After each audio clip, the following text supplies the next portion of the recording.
My Rabbi say, Kimin Hogenu, a Shia starts with a little bit of Inyane Drush, particularly Achilas Matzah. The Chazon says one of the only mitzvahs deraisa of Achila that we still have. We don't have Achilas Kodshim, we don't have Achilas Truma. We're still Zeicha, a mitzvah deraisa of Achilas Matzah. And besides being a mitzvah deraisa, besides the value and the chashivas of mitzvahs Achilas Matzah, we know from the Zayah Kodesh in Parshas Tetzaveh that matzah is called Mechla da Svusa. It has healing properties.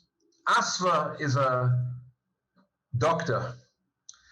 The matzah that we eat, each and every one of us on Pesach, has medicinal powers, has the power of refuah. Now, this power of refuah obviously means in a literal way as well that the person wants to be gesund, then Achilas Matzah is healthy. The mitzvah of Achilas Matzah is good for our health. But the Zohar explains beyond this, that the mitzvah of Achilas Matzah provides us with protection, a year-round protection. That means as follows. Without getting involved in exactly what chimutz is and the technical idea that when you take one of the 5 grains and you mix them with water, and the water is H2O, and it combines and creates carbon dioxide, which makes chimutz, that's in a physical sense. But the Zohar explains that every time we eat chametz during the year, chametz draws a person closer to Olam Hazeh. Chametz strengthens our relationship and affinity to the Yetzer Hara of this world. And it's so strong, this effect of chametz, says the Zohar, that really the more chametz that we eat during the year, the more it draws us away from the focal point of Yiddishkeit. It draws us away from having a cheshek to learn a Blat Gemara, cheshek to daven and to do mitzvahs. In the same way that a person can take some pills for 1 week and it strengthens his body, his physique, he's now a stronger person and he can cope with a certain amount of exposure to infectious diseases. Says the Zohar Kodesh, 1 week of eating matzah fortifies every one of us, strengthens our connection with Yiddishkeit, our connection with HaKadosh Baruch Hu, our connection with Torah, and it's so strong and so potent that it gives us a year-long protection that I can now go and eat a whole year of chimutz and be involved in Olam Hazeh and running my business, and nevertheless I will stay close to HaKadosh Baruch Hu. The matzah, besides being a mitzvah and besides being a physical protection, protects our relationship with HaKadosh Baruch Hu. So far, in the Zohar in Parshas Tetzaveh, there's a wonderful chibur called Sha'arei Oira. The Mechaber was Rabbi Yosef Giktilia from the Rishonim, from the Kadmonim in Kabbalah. He wrote a sefer called Sha'arei Oira, which is well known and mefursam and printed in many places. The Baal Sha'arei Oira, Rabbi Yosef Giktilia, also wrote a pirush on Agodah Shel Pesach. And thanks to Yedidenu Shlomo, who gives us this present every time again, another volume of Yeshurun. In Yeshurun and volume Chav Daled, we are Zeicha been printed in a Geschmacke print from the original Ksav Yad of Rabbi Yitzchak Diktilia on Shel Pesach. Incidentally, Yedidi Reb Shlomo, Arafur Shlema, you sound a bit under the weather, and that's for sure because you're overdoing it in your efforts on behalf of all of us, and in the name of myself and all of us, we wish you a Arafur Shlema, which you so richly deserve. Rabbi Yosef Diktilia explains something fascinating. The Gemara says in Kiddushin Daf Lamed Ches that Klal Yisrael ate mon for 40 years, but they didn't get mon immediately when they left Mitzrayim. First, they went out with Matzos. Subsequently, HaKadosh Baruch Hu substituted the Matzos and he gave them the mon. How can the Pesach say we ate mon for 40 years? It wasn't 40 years. It was from when the mon started until the mon finished, when we came to Eretz Yisrael. Says the Gemara that the matzah that we took out of Mitzrayim had the same taste as the mon. And therefore, when the Torah writes we ate mon for 40 years, it includes into the cheshbon the time when we ate the matzah that we took with us when we went out of Mitzrayim, because it had the same taste as the mon. On the surface, sounds like it had the same taste as the mon, which is very difficult to understand, because the mon, l'chayra, maybe it did or it didn't have a tam, katama katzapichis b'dvash. And why did their matzahs that they went out of Mitzrayim taste like katzapichis b'dvash? Rabbi Yosef Gittilia explains that when the Gemara says it had the same taste as the mon, it doesn't mean the same physical taste, it means it had the same properties as the mon. The mon was given by HaKadosh Baruch Hu. It says in the Medrash and it says in many Makoros, the purpose of the mon was that we should be removed from Olam Hazeh. And the more mon that we ate in the 40 years in the Midbar, the more the Yidden had a cheshek to do mitzvahs and a cheshek to learn Torah. Lo nitna Torah elo la'ochlei hamon. Every time you ate another piece of mon, it removed you further from Olam Hazeh, and it gave you a cheshek to learn Torah. The Shmaitzer, in the Hakdama of Shev Shmaitzer, brings down from the Sefer Magid Mesharim. Magid Mesharim is the Sefer which Rabbi Yosef Karo wrote from his dreams when he had a Magid who came to him every night.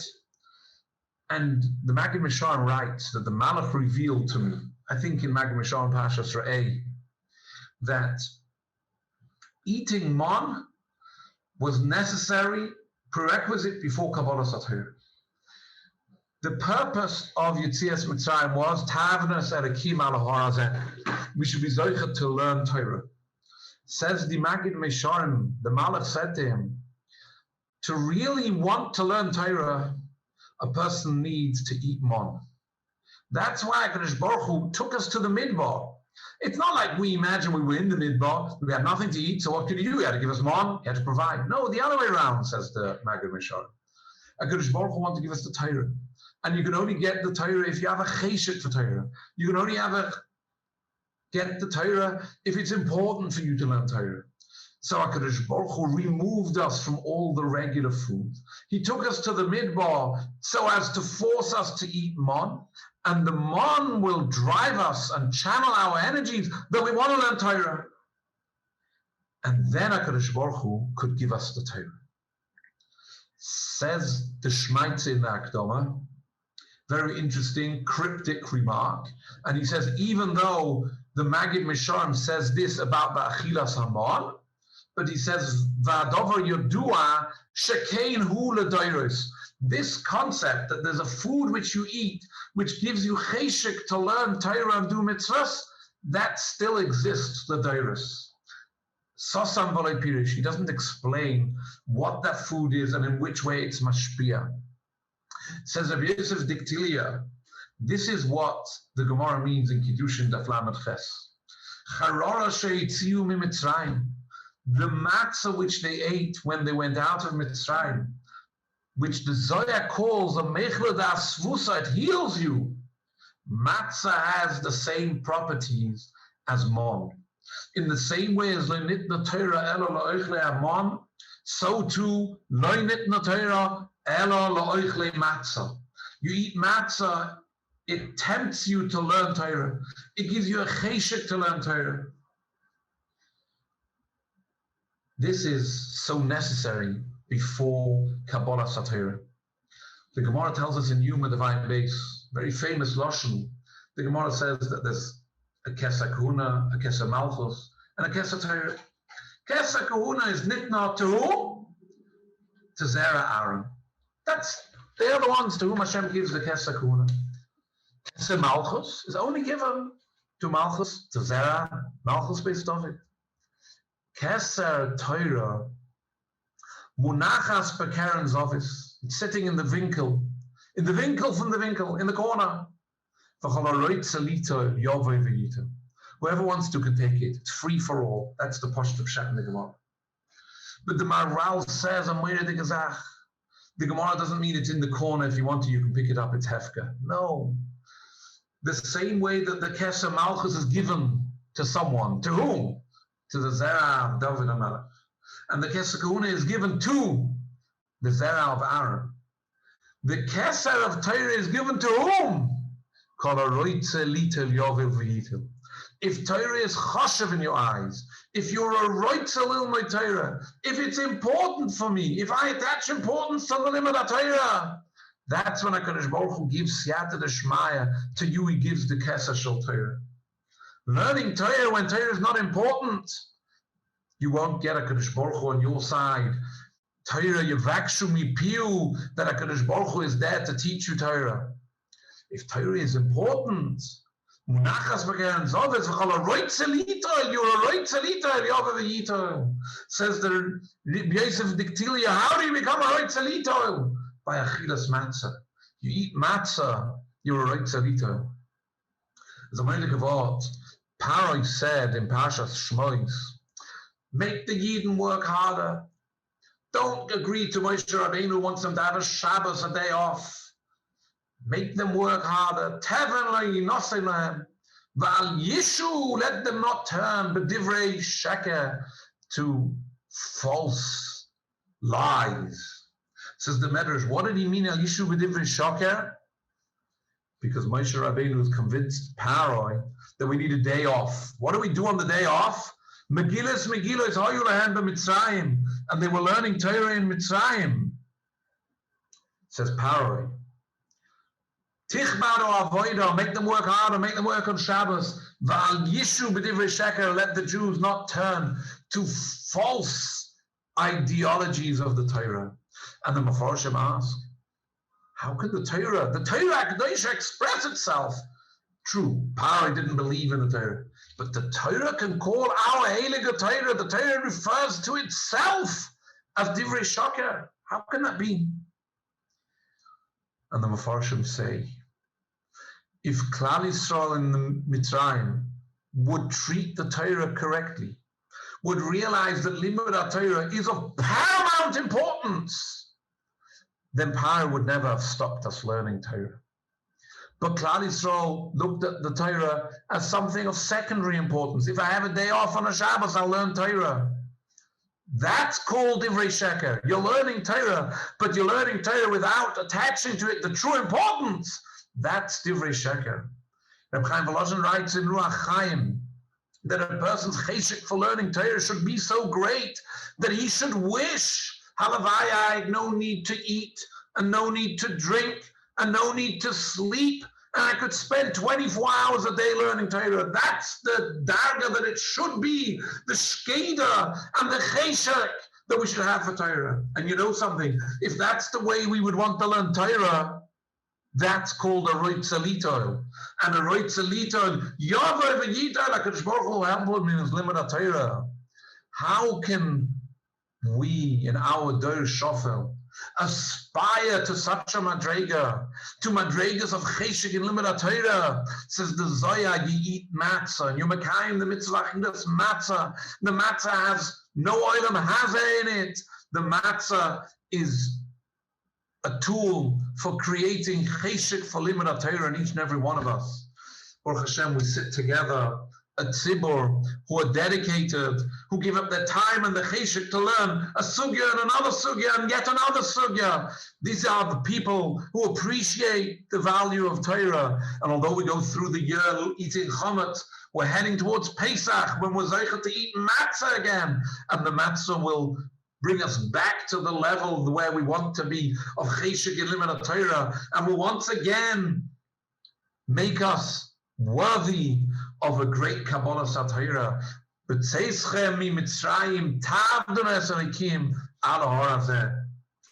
If this wonderful mitzvah of Achilas Matzah is so great, let us be ma'ayin a little bit in this sugya of lishma in making matzah, of lishma whether it needs dafka to be done by hand or can also be done by machine. As Reb Shlomo says, it's a mind she'ein lehem sof to discuss machine matzos. Before we get involved in the longest, a word or two in a general sense. Okay, so there's basically three ashkafas when it comes to machine matzos. There's those who feel that a machine matzah is noch besser wie the matzah from Moshe Rabbeinu. The best thing in the world that exists is a machine matzah. The machine takes care of it. The machine makes sure that it gets into the oven quickly. The machine never gets tired. The machine is reliable. You don't need to shout at the machine. The schönste Sache in the world.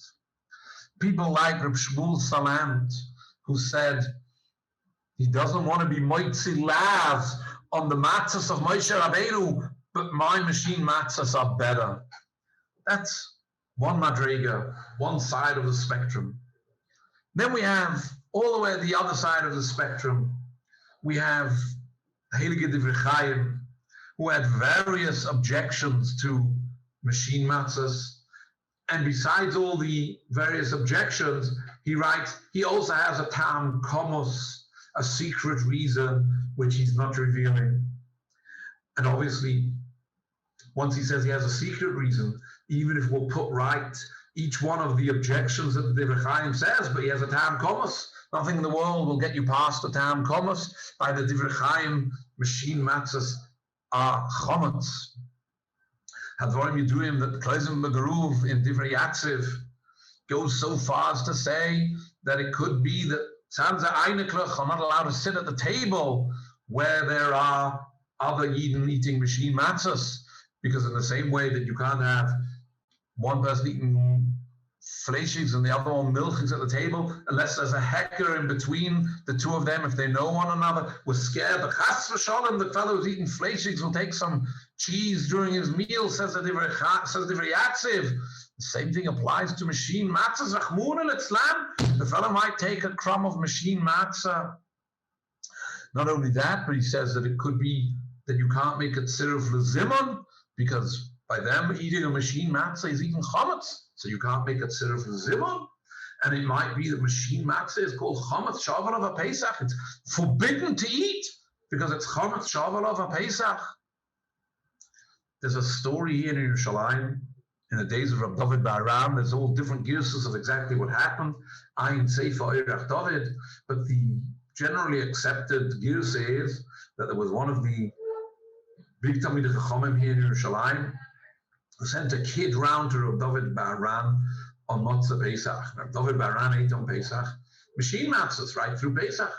And the little kid comes to Rav David Bar-Ram and says, the Tata of Mikashik, that he has a minhag that he eats chametz immediately on Matzah Pesach. So he would like some of your machine matzah to be able to eat, to show the difference between Pesach and after Pesach he eats chametz on Matzah Pesach. And Rav David Bar-Ram gave him some matzah. And very sadly, the next morning this kid didn't wake up. And Rav David Bar-Ram attended the Levaya, and it's debatable what he did say or he didn't say, but according to this girsa of the story, this was considered to be an einish min hashamayim, even if this individual doesn't eat machine matzah, but don't insult and send round a shliach to the person who eats machine matzahs and say that it's chometz gomel. And then there's the middle ground. Those people who hold that machine matzah is kosher matzah, it's not chometz like the Divrei Chaim. You're allowed to eat it on Pesach, but it's not enough to be called making matzah lishma. It's a matzah which is not made lishma, and therefore you can't be mekayim the mitzvah on Seder night of Achilas Matzah with a machine matzah. Because the Torah says, Ushmatim as a matzah, so it has to be a shvira lishma. And a machine is not called a lishma. But nevertheless, on the rest of Pesach, they eat it because it is matzah. This is, we'll call it middle ground in this sugya. Advarim Yeduim, we're heading now towards an Erev Pesach Shechal b'Shabbos. And this Erev Pesach on Shabbos presents a challenge. Why? Because whether you have a minhag that you don't eat matzah from Purim or from Rosh Chodesh Nisan, or you don't have such a minhag, but everyone has a din in Shulchan Aruch that on Erev Pesach you're not allowed to eat matzah. That's a din to Shulchan Aruch, because we want you to eat your matzah, the te'oven, on Seder night. The Rambam says it's not because of eating the te'oven. The Rambam says that there should be a heka between Pesach and pre-Pesach. If you eat the same thing on Erev Pesach that you could eat on Pesach, then when you come around to eating on Pesach, it's not noticeable. You don't recognize, you don't see that you're doing a mitzvah. So therefore, Chazal forbade eating matzah on Erev Pesach, so there should be a heka when you eat it that you're eating in a Shem mitzvah. On the other hand, it's Shabbos. And Shabbos demands I need to eat 3 sudas on Shabbos. And for 3 sudas, I need to wash. I need lechem mishnah. So if you don't let me eat matzah on Erev Pesach, then I'm going to have to eat chametz. And this can be quite a challenge to keep in my house, to eat the chametz, to make sure that I eat at least a kazayas at each meal. Ideally, the Magen Avraham would really like you to eat a kibetza at each meal. So you're keeping a kibetza for each person in the house for 3 meals. So much chametz after Sreifas chametz. And then you've got to make sure you eat it all up in the 3 meals and you don't leave a crumb behind. It's very difficult. Heilige Lena Rebbe Zechariah Levrocha held, like the Rambam, that the reason why you can't eat matzah on Erev Pesach is to make a heka, not in order that you should eat it with appetite, that you shouldn't have the taste on Erev Pesach. It's in order there should be a heka between the matzos which you eat before the food you eat before Pesach and the matzos on Pesach. What did Lelever Rebbe do on Erev Pesach Shechal b'Shabbos? Came Friday night, he made kiddush. He doesn't want to eat chametz. He doesn't want to keep chametz. He cannot eat matzah with which he's going to be yotzei mitzvah tomorrow night. What did he do? He ate machine matzahs on Friday night. A machine matzah, he holds, is vadai not lishmo. So it's a matzah which you cannot be mekayim the mitzvah on Seder night. So there's a heka. I ate a shaloi lishmo matzah on Shabbos, and I ate a lishmo matzah when it came to Pesach. That's Hanhogas Lelever Rebbe, which the way he looks at machine matzahs is, let us say, according to the Rambam, a good suggestion. There remains a whole long shia to explain that the Lelev Rebbe only did this on Friday night, not Shabbos morning. Shabbos morning, he went already and ate chametz, and that needs a pshat. Why Lelev Rebbe was mechalik? Maybe Beis Hashem for another time. But in Hilchos Yitzchak, he has a tshuva suggesting this. He doesn't agree with it, but he brings those who say it. You can eat a matzah shaloi b'shmo the whole of Shabbos on Erev Pesach Shechal b'Shabbos. These are the major shittas about machine matzos. I don't like saying no barabim, but there's a Hasidic sefer which I have, who says, Pshat in the Agada. In the Agada it quotes a pasuk in the Torah. Rosha mo oime, mo avoida azay slochem. Zuk the Hasidic sefer, I don't understand. It's Pesach. What's the question? There's Tarek mitzvahs. Every time you do a mitzvah, the Rosh asks, Zuk the Hasidische Seifer. The Rosh kim mit akasha and afrekt akasha. Why are you bothering yourself with all the tirche involved in making hand matzahs? Zuk the Rosh, why do you need this great big work of working on hand matzahs? And schwitzing away, and rushing and shouting and screaming and getting it into the oven within 18 minutes. I have a better eitzah for you, Zok the Rusha. You can eat machine matzahs. That's the eitzah of the Rusha, Zok the Seifer.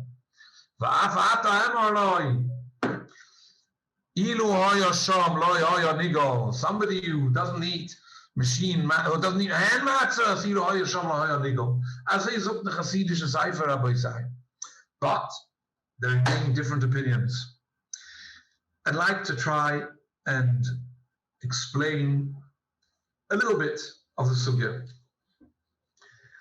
Going back during history, there have been many different objections raised to machine matzos. And the important thing to remember is that we can't put all machines and all machine matzos into one bracket and talk about them. There's this machine and that machine, this generation and that generation. And it's important to understand every time you talk about machine matzah, what exactly are we talking about? So historically, matzahs were always circular. Some say because it says in the pasuk uga is matzahs, and ug is a lashon of a circle, og uga, whatever the reason is, matzahs are circular. So the first machine matzahs were circular. Now, it's very difficult for a machine into which you're feeding a big dough to make circles standing by themselves. So what did they do in the original matzahs, the original machine matzahs? They made a long sheet of matzah, which is going into the oven. And then a machine cut out from there a circle. And we only wanted the circle to go into the oven. But we had a whole load of dough from the square or oblong sheet of dough, which isn't going in the oven. So what do you do with that? You take all the surrounding area and put it back into the dough further back, either into the mixer or after the mixer. The obvious thing was, what happened then? If I started baking 9 o'clock in the morning and I baked for 18 minutes so all my round matzahs got into the oven in time, but the area surrounding hasn't got into the oven. And it only gets into the oven after 18 minutes in the next round matzah or the round matzah after that. So you're putting into the oven a dough which has already been out of the oven for 18 minutes. So you're putting in chametz. That was the first major objection. What happened then? In order to get around this problem, and for financial reasons as well, they came along with a different suggestion that we're going to make them oblong, squares, the way we recognize machine matzahs. But there remained a problem. In order not to send things back, further back on the line, the next generation of machine matzahs would punch out either a circle or a square. You don't want me to take all these bits of flour, of dough, and put them back into the apparatus, into the appliances. Okay, so it'll all roll along into the oven together. So what you had was, you had your individual matzahs going into the oven, plus this long piece which goes around all the matzahs. This was a serious problem. If you look in the Tshuvas Yad Mordechai from HaGoiner Mordechai Rottenberg, the Rav of Antwerpen, he writes there that he was under tremendous pressure from his Balabatim to allow machine matzahs. And his problem then was this problem, that the entire long piece was one long piece. Besides your matzahs, you had things connecting. What was in the rollers 5 minutes before the oven is connected with one long piece all the way into the oven. What does that mean? That the part which is in the oven is being heated up by the fire in the oven, and it's connected by dough all the way out the oven. So you're heating up one half of the dough, and the other half is also going to get heated up. And once you heat it up, even outside the oven, the part outside the oven has already become chametz. So we eventually overcame this problem. We don't do a chazorah of putting parts of the dough back, nor do we have a connection from what's in the oven and out the oven. Hagoin Ramaya Shapiro Zechron Livrocha is well known that he set up his incredible moisin of Yeshivas Chachmei Lublin, and he went collecting for a long time in the United States in the 30s for his yeshiva. And he writes a letter when he was in Baltimore. They begged him to give a hechsher to machine matzahs, and they promised him if he gives a hechsher, he'll make enough money for his entire yeshiva and be no more collecting and everyone's going to be looked after. And he had a lot of cheshek to take the deal.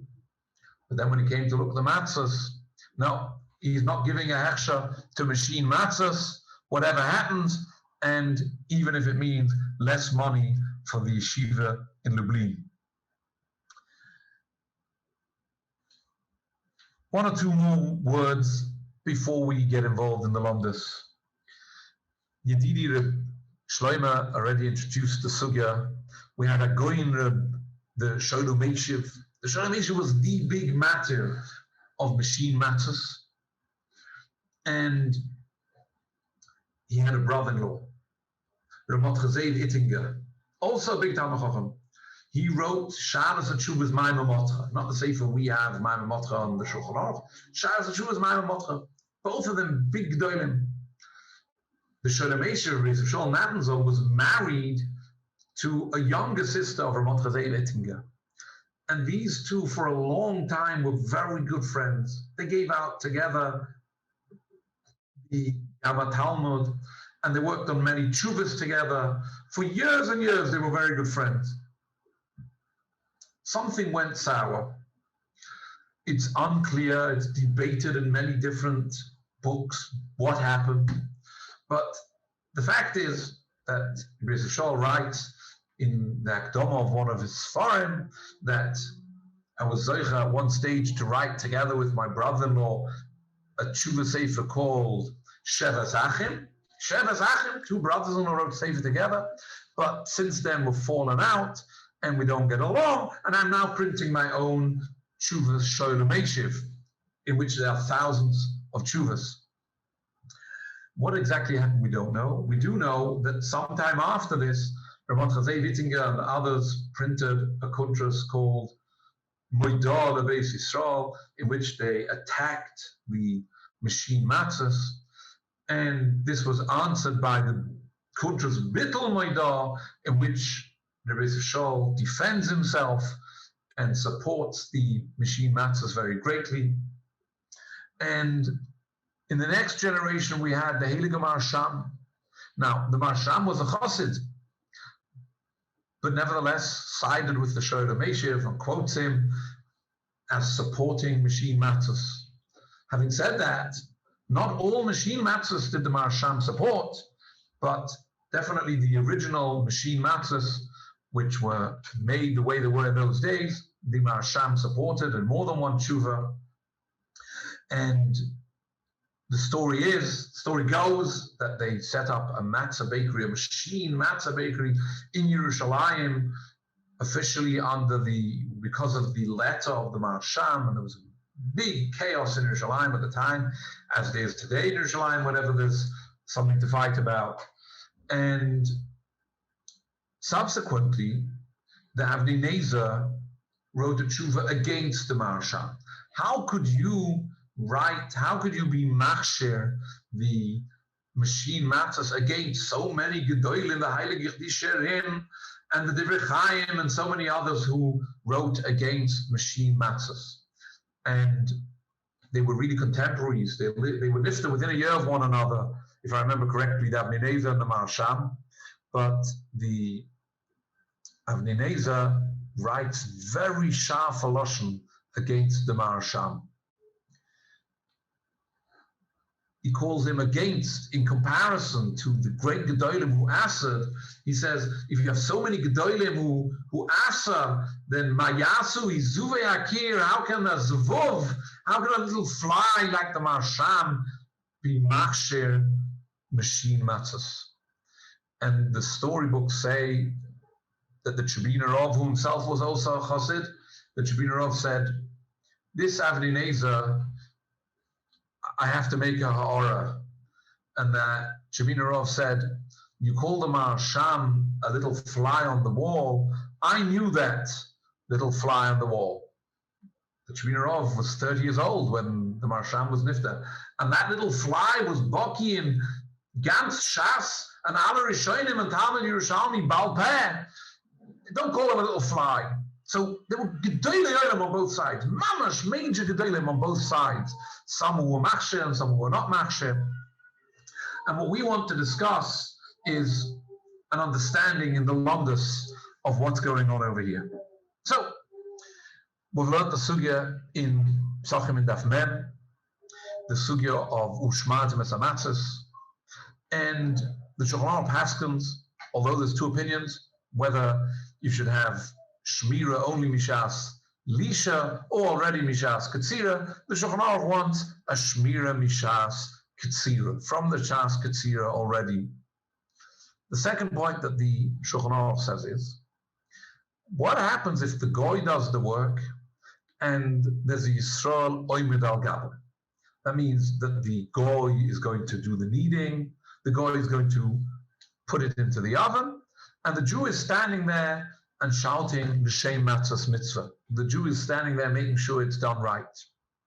The Shulchan Aruch says that such a matzah you could eat on Pesach. It's not chametz. There's a yid who saw that it's not chametz, but it's not called lishma.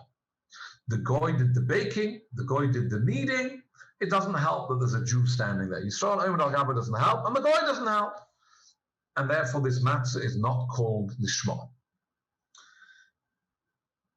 It would seem, before we start the sugya, that this is exactly the same as a machine matzah.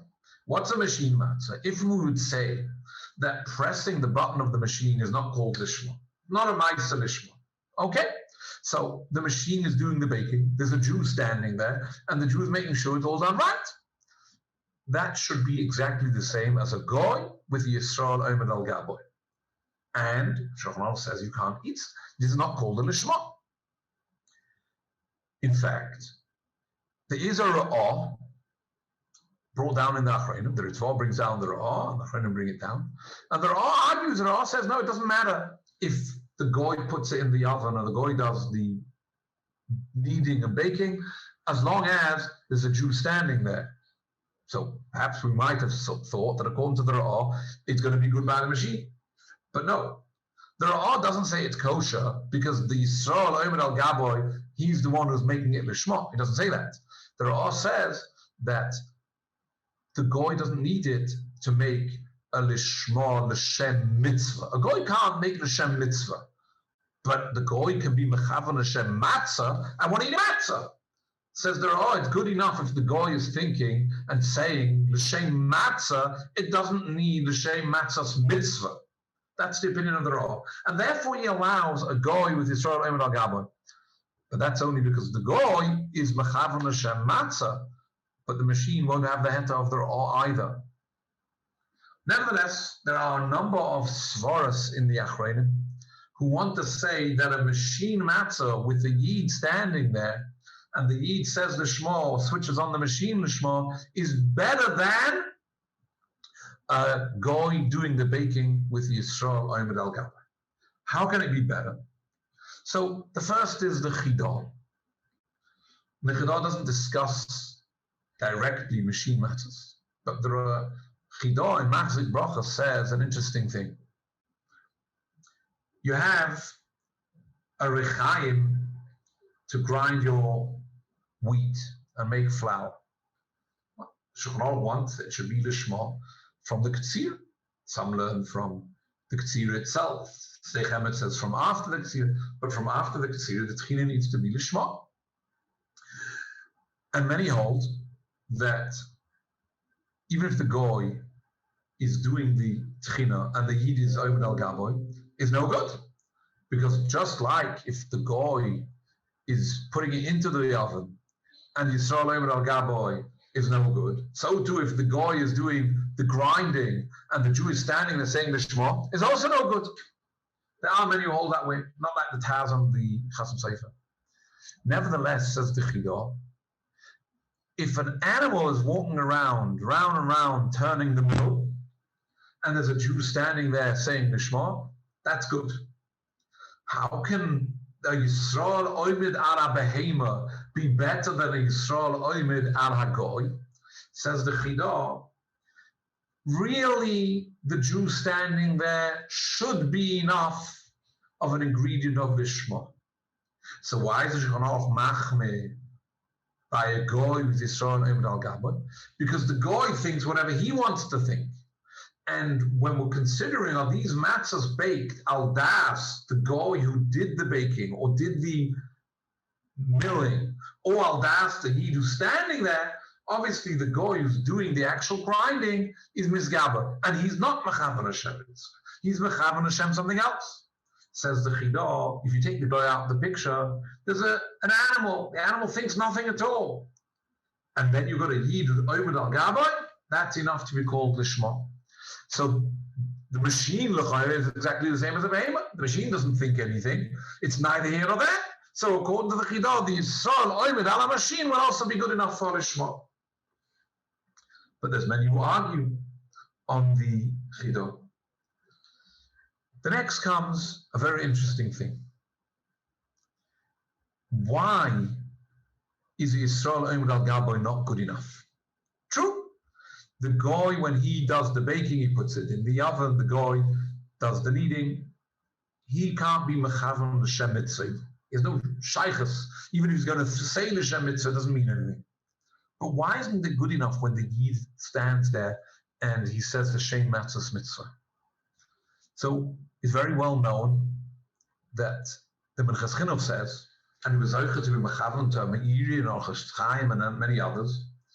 The Rishonim say, bring a Gemara and Chagiga. The Gemara says in Chagiga, Ein Adam Meshamer Masha B'Yad Chaveira. It's not possible for me to take responsibility for something which somebody else is holding in his hand. Who is the one who's ultimately responsible and controls what's in his hand? The person holding it in his hand. The person standing on the side cannot control what's in your hands. Ein adam meshamer masha b'yad chaver. Says the Meiri, the guy is holding this matzah in his hand. The yid can stand there, but he's powerless because the guy is the one who's controlling what's going on. If the Jew is powerless, then the Jew saying Lishma is neither here nor there. Says the Mikroi Kodesh of Tzvi Pesach Frank, the Moedim Mazmanim Ramoshe Stemach, and many others. If the reason why the Yisrael omed al gabai is because Ein Adam Meshamer Masha B'Yad Chaveroi, that's true when there's a guy who's working on the matzah.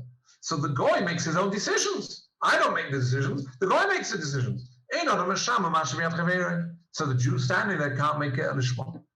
However, by a machine, there is no rule. Ein Adam Meshamer Masha B'Yad HaMachine. Forget. I'm in charge. I dictate to the machine exactly what to do. So there's no reason why it shouldn't be called lishma when the yid is standing there lishma, controlling what the machine does. This is the opinion of Reb Tzvi Pesach and many others. However, we have to admit that there are cholkim on the Minchas Chinuch, on this kasha of the Minchas Chinuch. Why doesn't it help? Forget the God. Let the Jew be doing a shmira. Advarim you're doing the Chasam Seifus is a different tenets. Chasam Seifus says, even if I could control what's in somebody else's hands, it's not going to help. Why?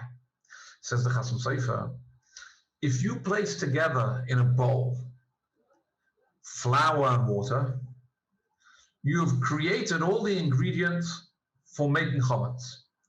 This, if it's left alone, will become chametz automatically, without anybody doing anything at all. How do you stop it becoming chametz? By working on it. The working on the matzah is what prevents it becoming chametz. Says the Chasam Seifus, at this stage, when you've already mixed the flour and the water, there's no point saying, I'm being shomer, I'm standing here being shomer lishma, because there is no shmira in standing here. What's the shmira of a dough that it shouldn't become chametz? Working on it.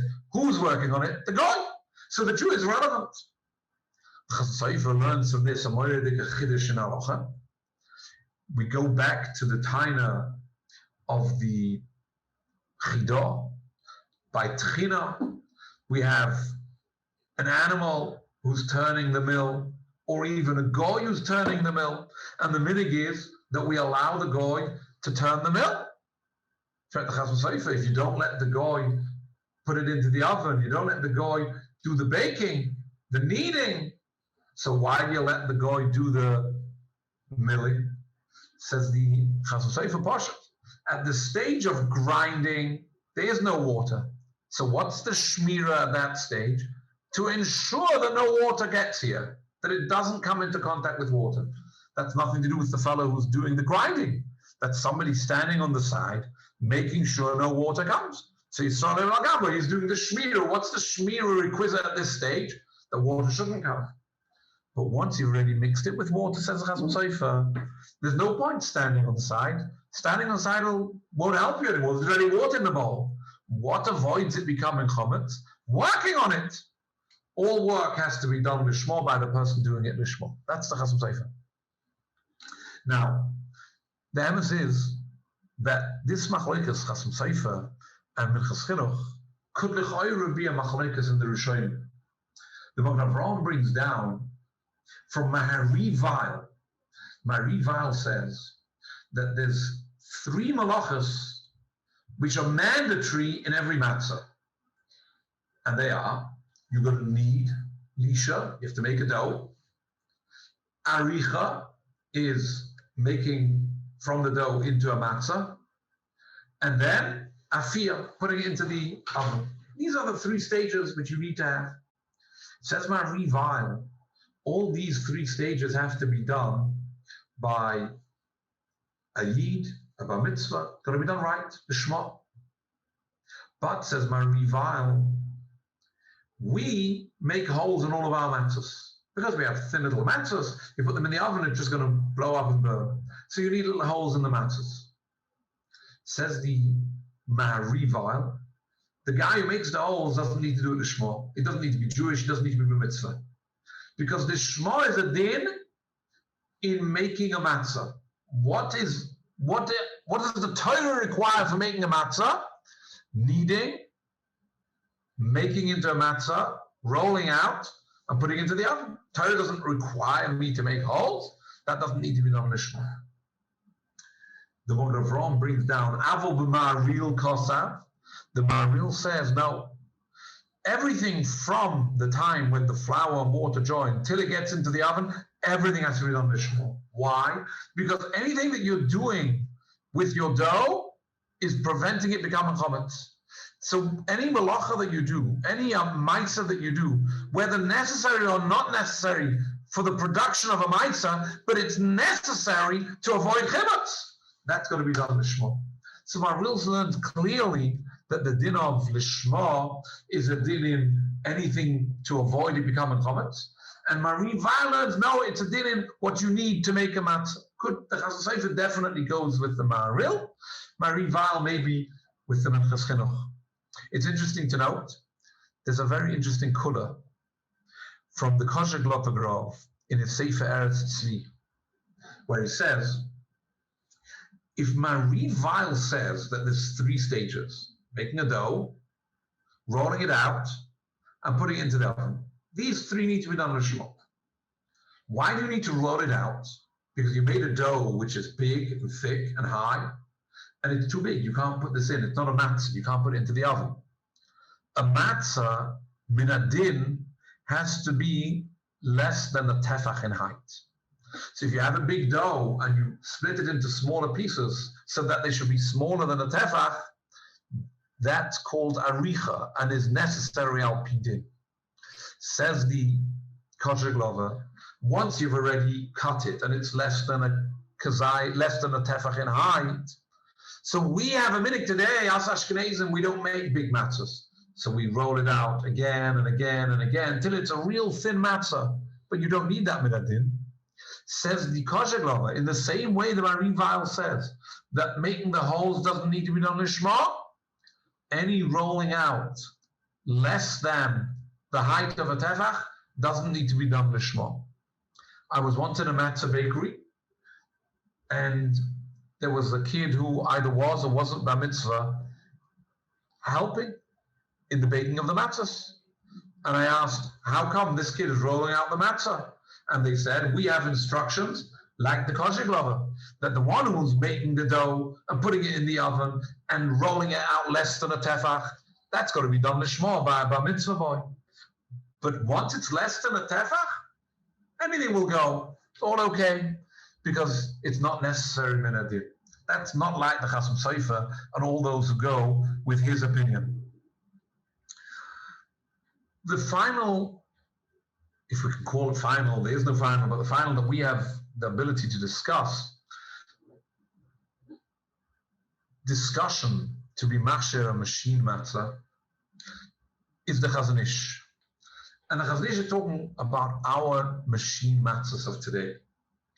The old machine matzahs, we know, didn't even employ electricity.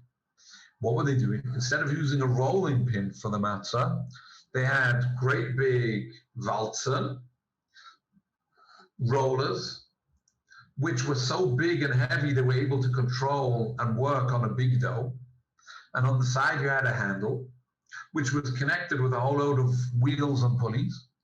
And there was a man who was turning the wheel, which turned another wheel, which turned the pulley, which turned the big drum, and the big drum kneaded the matzah. And at that time, the discussion with those matzahs was whether the maisa of the rolling of the first wheel is considered to be making lishma when the big drum turns over the matzah. That was the original discussion of the Sholem Meshiv and his brother-in-law, Ramot Chazev Ettinger. In the meantime, we've now moved on to electrics. In that generation, there was a question, is it called groma? Is it called a koichai? And there were riots from Shchita, where it's koichai in Mazik is chayev, so perhaps koichai is good for Lishma. And others said, no, Lishma is different, and arrived from the Dinim of Shchita, and Shulchan Aruch here and there, and Zayim. That's a long discussion. Today we've moved on to machines mamash, where the machine is run by electricity, and I put it into the machine. For this, we have one discussion, the Chazon Ish, and another discussion, the Torah's Rafal of a Rafal Volozhin and those who go with him. The Torah's Rafal compares this to a Bir Halacha, where the Bir Halacha says in Hilchos Shabbos that if there's a Rechaim Shalmayim turning, a windmill or a watermill, it's turning anyway, and I put in the seeds and they get milled. So I didn't actually provide the energy to grind, but I put them in a position where they're going to be ground by whichever energy is moving anyway. The Bir Halacha brings down from the Even HaOizer that I'm chayev mishum toichin b'shams. So the Torah's Rafal from Rafal Volozhin, he holds that this is also going to be called Lishma. This is called making it Lishma. In the same way that I'm chayev on Shabbos mishum toichin, so it's going to be kosher for Pesach because I did a tchina Lishma. Where's the tchina Lishma? By placing my wheat in a place where I know that this is what's going to happen to it, even if the energy might come from a different source. Others argue with him and they say, no, Shabbos you might be chayev, but Lishma it won't be. Now comes the Chazon Ish. Chazon Ish compares to a Gemara in Sanhedrin. Chazon Ish is dealing with a Shulchan Aruch in Hilchos Tzitzis, where the Shulchan Aruch allows a goy to be toiva, to make the thread, when there's a yid oimed al gaboy. And the question is, how can you allow such a thing? Yisrael oimed al gaboy? We don't generally allow that. So the Chazon Ish says a chiddush. Number one, the psul of a goy is not throughout. Initially, when the goy starts, he's doing it lishma. The reason why a goy is possible is because afterwards the goy changes and it's not anymore lishma. Says the Chazon Ish, a chiddush. Once you take a thread and you make the first spin, lishma, now the whole thread is called stama lishma. It's oimed for making tzitzis. because the first initial bit was the Shem Tzitzis, it was the Shema. Now, by making that Lishma, you made the whole thing Stama Lishma. If it's already a Stama Lishma, Yisrael Omer Al Gabo is good enough. Once you've created initially a situation of a Stama Lishma. Says the Chazon Ish, the same should apply by matzah. When I put the dough in, the very first little bit that I put into the machine, that's called lishma. That's like the Gemara says in Sanhedrin, by a bidka demaya. If you remove the bidka demaya, whatever happens immediately, you're chayiv mishum ritzicha. Everything afterwards, it keeps going for 5 minutes, you're not chayiv. Says the Chazon Ish in the case of a matzah, if the initial putting into the machine, the first time you put on the machine, that's called lishma, the first bit of lisha is lishma, in the same way that the first little bit creates that my threads are stoma lishma, so too says the Chazon Ish, the first bit of baking, if it's done lishma with the first bit kedamaya, I've now created a dough which is stoma lishma. And if the dough is stoma lishma, everything that flows afterwards will be kosher, even with a Yisrael Oimed Al Gabri. These are the major mahalchim of those who allow machine matzos, those who consider machine matzos to be lishma. Really, in truth, to be fair, each and every one of these svaros needs a discussion in its own right. But ten lechacham v'yech kamoid, I know and I'm sure and I'm convinced that each and every one of the mishtatfei Shia is a Talmud Chacham who understands the sugyas well and will be moisif me'atzmoi on these sugyas. Eibusha helfen each and every one of us. Kol echad kafi darkoi should be zocher to be mekayim the mitzvah of achilas matzah correctly, and in this way be zocher to the mechla da asvusa, which should bring refuas to the entire Klal Yisrael, including Yedidi Reb Shlomo.